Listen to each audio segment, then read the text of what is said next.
Bonjour Jean-Paul Bedbez. Bonjour. Vous êtes président fondateur de Bedbez Conseil et on va parler de cet accord un petit peu inattendu qui a été trouvé à l'OPEP pour limiter la production de pétrole. Même les Saoudiens et les Iraniens ont réussi à s'entendre. Divine surprise, c'est la première fois qu'il y a un accord depuis 8 ans pour soutenir les cours, des cours qui sont aussitôt presque repassés au-dessus de la barre des $50 le baril. Alors déjà, qu'est-ce que ça vous inspire cette situation? Écoutez, il y a eu un pétrole.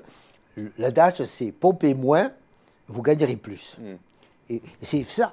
C'est-à-dire que, grosso modo, quand vous réusez la production, les gens se disent l'activité économique continue, donc j'aurai besoin de plus de pétrole, donc je vais payer plus cher. Premier point.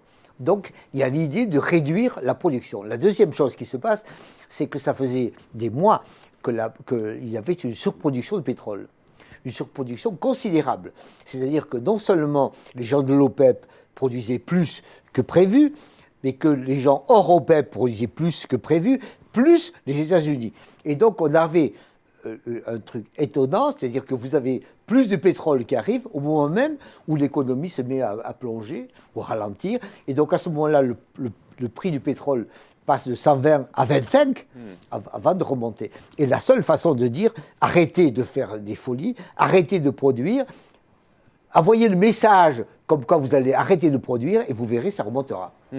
Moscou a aussi pris des engagements, même si la Russie ne fait pas partie de l'OPEP. Là encore, qu'est-ce que ça vous inspire? Oui. C'est dans le même sens, on siffle la fin de la récré? Si vous voulez, à Alger, 28 septembre, on se met d'accord sur le fait que nous tous, producteurs, on va réduire la production. Et on n'est pas précis, on ne dit pas qui va réduire, si c'est vous, si c'est moi, etc. Mais on envoie le message, on va pomper moins. Ensuite, il y a des débats, des discussions, et les gens voient que si on dit, c'est vrai, on va pomper moins, le prix monte, mais non, on n'est pas d'accord pour pomper moins, le prix baisse. Et donc les gens savent bien, les gens de l'OPEP et d'autres, savent bien que si on produit moins, le prix du pétrole monte. D'accord. Ensuite, on se réunit à Vienne le 30 du mois précédent. Et à ce moment-là, il faut passer à l'acte. Alors, qui va produire moins? Vous? Moi? Sachant que vous avez raison, il y a vous, Iran, et moi, Arabie Saoudite. Moi, Arabie Saoudite, je veux produire moins, et vous, Iran, vous voulez produire plus. En plus, arrivent les Russes. Et donc, il va y avoir un débat considérable, avec des discussions difficiles. Alors, ce qui se passe, c'est que moi, Arabie Saoudite, ça y est, je vais produire environ 500 000 barils de pétrole par jour en moins. Et vous, Iran, je vous préviens, je vous offre la possibilité d'en produire un peu plus, environ 90 000.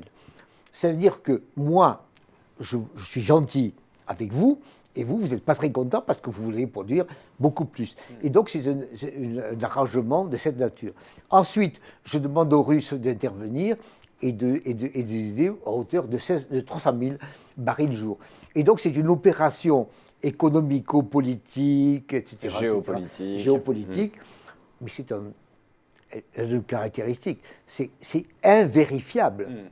C'est invérifiable. Parce que vous n'allez pas vérifier ce qui se passe chez moi, je ne vais pas savoir exactement ce qui se passe à l'Iran et aller savoir ce qui se passe en Russie, aller savoir. Donc on est dans un mécanisme où les marchés sont contents, ils sont surpris, comme vous le dites, ça y est, ils sont arrivés, mais on s'est mis d'accord sur un truc qui n'est pas vérifié.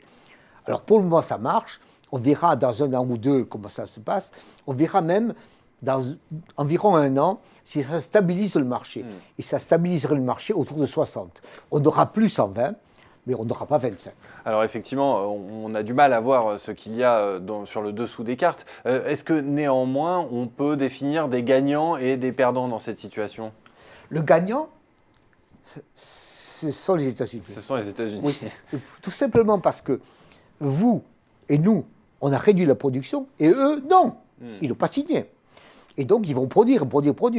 Et l'autre ami Trump a dit, moi, je veux faire en sorte que la production de pétrole américaine soit indépendante de l'OPEP. Et donc, vous voulez produire un peu moins. Je vous en prie, faites-en moins. Et moi, je vais en faire un peu plus. Et à $60, moi, je peux en faire davantage. Donc, le gagnant, c'est américain.